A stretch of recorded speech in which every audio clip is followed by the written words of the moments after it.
So good morning, good afternoon guys. So yan po si ER605 po guys. Naka-dual 1 na po yan guys.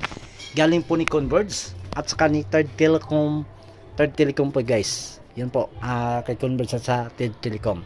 So naka-dual 1 na po yan. Yan po, naka-dual 1 na po. 100 Mbps at saka 100 Mbps din po. So one speed test po natin to guys. Speed test po natin to.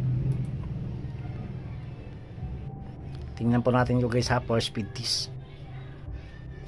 So yan po guys no, is nasa 200 Mbps po talaga siya guys. Yan po. So kung makikita po natin 200 Mbps po siya. Almost 250 po nga. So, ang programang ito ay rated LPG. Labis na patnubay at gabay ng magulang ang kailangan. Maaaring makapaminsala pag napabayaan habang nagluluto ng sinigang, adobo, batchoy, okoy, ginataan. Ilayo sa mga bata na hindi mapaglaruan. So lipat po tayo ng ibang server, lipat po tayo ng ibang speed test kung magkano lang pa. So 200 talaga po guys.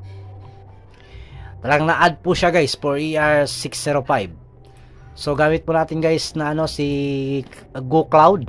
Yan po si GoCloud po yung framework po natin. Yung server po natin ng PSUI ng PPUE.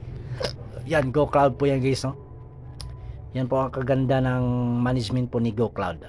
Yan po si GoCloud. Almost 25 user PPOE po sa ngayong gabi. Ang kagandahan po nito ni GoCloud guys is matipid lang po talaga magbigay ng data. Yan po yung download po niya is 17 Mbps na po yung upload po niya. Yung download is 4 point something. Guys, thank you guys. Don't forget to like and subscribe guys. This is Oxy TV. Maraming salamat po.